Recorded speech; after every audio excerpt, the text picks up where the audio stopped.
श्री मात्रे नमः। जय गुरुदेव।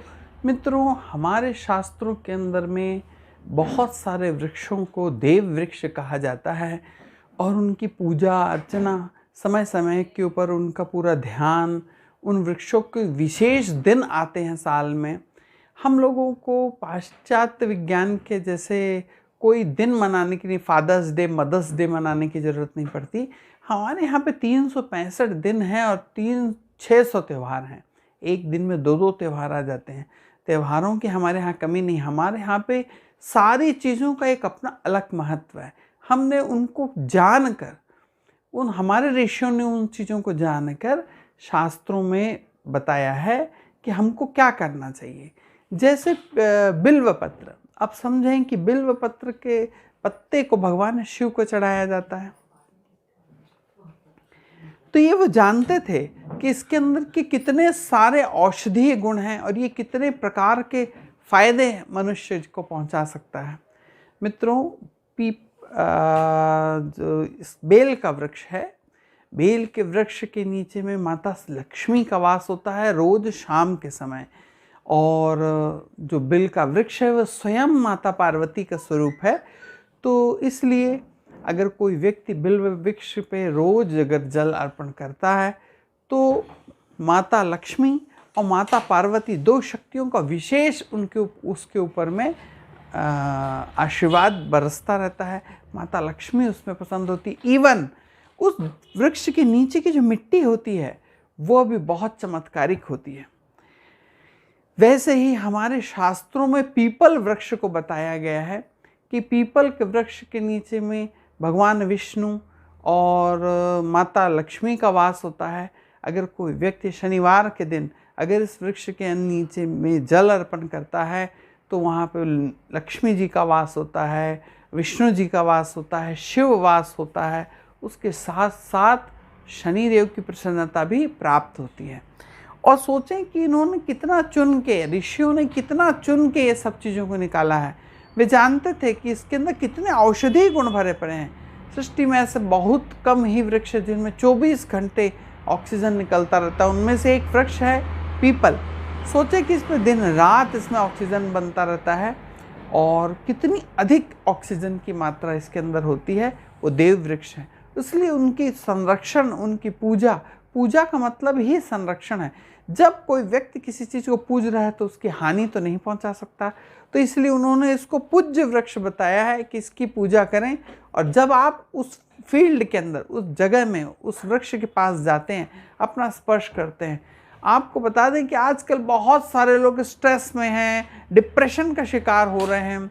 बहुत सरल चीज़ है। इन चीज़ों से निकलने के लिए आपके घर में गौमाता आती है तो रोज़ आप गाय को रोटी खिलाएं और उस गाय के ऊपर दोनों हाथ से उसके ऊपर में पीठ के ऊपर फिराएं, उसको स्नेह करें, थोड़ा दुलार करें और आप देखेंगे कि आपका डिप्रेशन चला गया, आपको एंजाइटी थी जो वो चली गई, दुख आपका ख़त्म होने लग गया।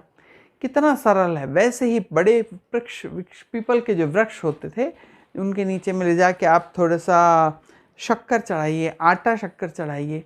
उस वृक्ष पर रहने वाले अनन्य जीव हैं। बहुत सारे चींटे, चींटियाँ, छोटे छोटे जीव जंतु उनमें पनपते हैं, क्योंकि वो एक आपके लिए नहीं, ऐसे बहुत सारे जीव जंतुओं के लिए भी वो घर होता है जो वहाँ पर मौजूद होते हैं। और आप जब उनको डालते हैं तो सबका संरक्षण पोषण होता है।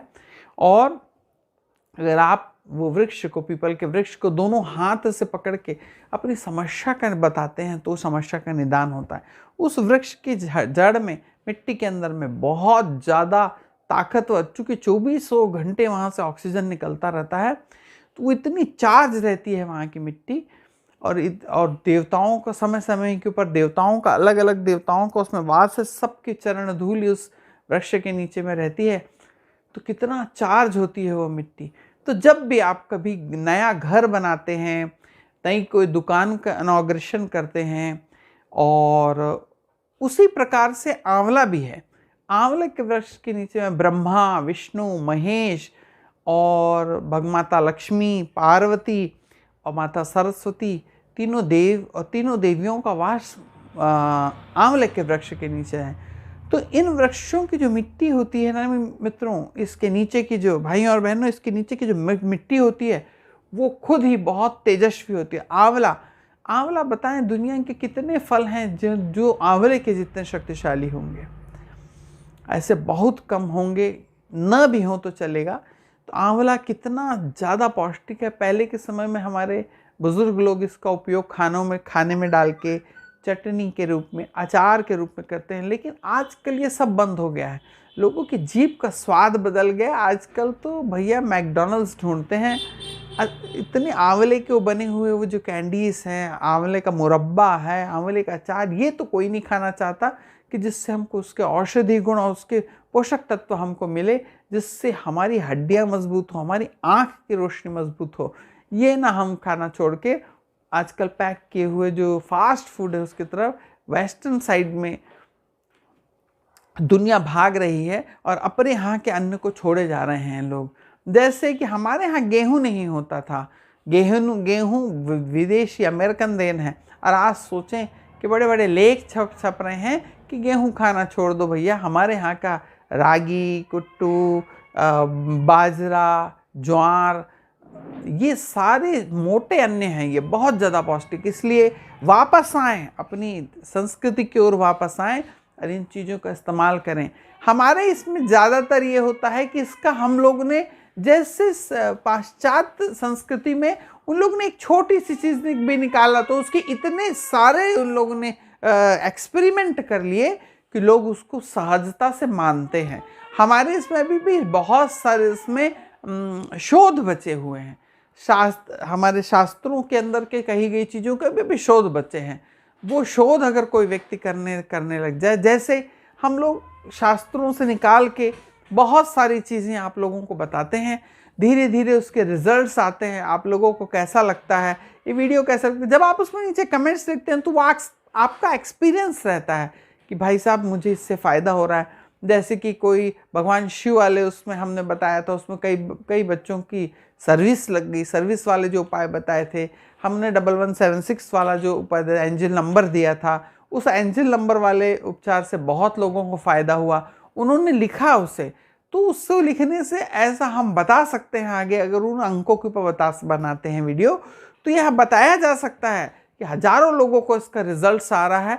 अब आपके रिजल्ट ये एक्सपेरिमेंट ही तो हैं, ऋषियों ने तो कर चुका है, लेकिन जब आप प्रैक्टिकल रूप में उसको अपनाते हैं और उसको आप इस्तेमाल करके उसके रिजल्ट्स बताते हैं, तो वो मेरे कहे गए शब्दों के नीचे में आपके दस्तखत होती है कि ये प्रमाणित है, शास्त्र प्रमाणित है, ये आप कहते हैं और उनका उपाय करके। इसलिए हम आपसे हमेशा कहते हैं कि नीचे कमेंट्स आके लिखें, जो आपके अच्छे अनुभव हैं वो सब लिखें, जिससे लोग ज़्यादा से ज़्यादा इन प्रयोगों को करने के लिए उत्साही हो, लाभान्वित हो। हमारे सनातन धर्म के बहुत सारी ऐसी जो चीज़ें हैं वो प्रमाणित हो, उनका रिजल्ट आए। हम लोग सब जब लोगों को बताते हैं, शास्त्रों में ऋषियों से जाना, ऋषियों से मुनियों ने जाना, मुनियों से वक्ताओं ने जाना, और उसके बाद वेदों में, इसमें सब में लिखा हुआ है, उसको जब पढ़ के उनको समझ के आप लोगों के लिए सहज रूप से जब लाया जाता है, उसको आप लोग प्रयोग भी करते हैं। लोगों से तो हमने कई प्रयोग करा चुके, जब तक प्रयोग नहीं हुए हैं तब तक इस चैनल के ऊपर कोई चीज़ आती नहीं है। प्रयोग हुआ है और उसके रिजल्ट्स भी बहुत अच्छे दिख रहे हैं, तभी इस चैनल के ऊपर में आपको दिखाया जाता है। और नए जो चैनल चालू करने वाले लोग हैं, अगर वे चाहते हैं कि हमारे चैनल से अगर आपको कुछ भी अच्छा लगता है, कोई भी टॉपिक अच्छा लगता है, उस पर आप वीडियो बनाना चाहते हैं, आप बेधड़क होकर वीडियो बना सकते हैं। आप उसका रेफर ले सकते हैं, हमारे वीडियो के अंदर की कोई अच्छी सी क्लिप भी ले सकते हैं अगर आपको लगता है तो।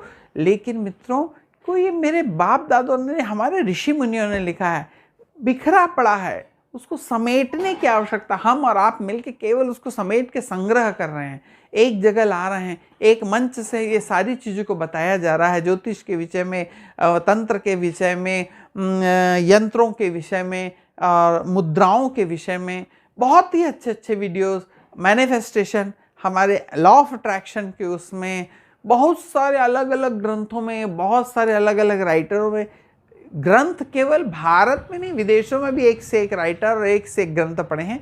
वहाँ से भी अगर कोई चीज़ लाई जाती है, आप लोगों को बताया जाता है, आप उसे समझें, प्रैक्टिकल करें। और नीचे में आपके सुंदर सुंदर कमेंट्स के मैं हमेशा रास्ता देखता हूँ, उनके ज़रूर ज़्यादा जहाँ तक होता है मैं उसको आंसर उत्तर देने की भी कोशिश करता हूँ। आप लोग से विशेष अनुरोध है, अगर आपने अभी तक हमारे चैनल को सब्सक्राइब नहीं किया तो सब्सक्राइब करिए, शेयर ज़रूर करा करें और लाइक करें। मित्रों, इस शेयर करने में आपके साथ साथ आप दूसरे लोगों को भी प्रोत्साहित कर रहे हैं कि ज़्यादा से ज़्यादा वीडियो शेयर हों। अब ये 3-4 झाड़ों की मिट्टी, जैसे कि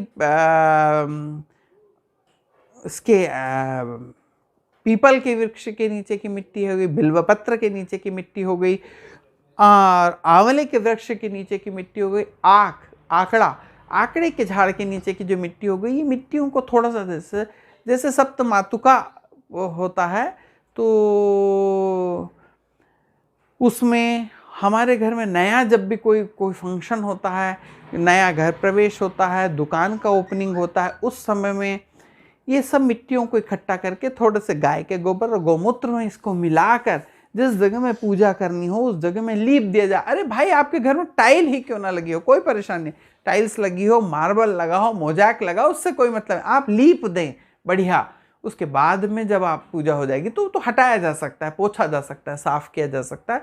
इससे ज़रूर लिखिए, क्योंकि मिट्टी वाले पुराने घर होते थे जहाँ पे ये सारी चीज़ों का इस्तेमाल किया जाता। बहुत सारी हमारे घर से नेगेटिविटी ऐसे ही निकल जाती है। ऊर्जा विज्ञान के अंतर्गत ये सारे जो वृक्ष हैं, इनके अंदर से इतनी प्रचंड ऊर्जा निकल रही है। ये के आसपास की जो मिट्टी है ये बहुत ज़्यादा ऊर्जावान रहती है।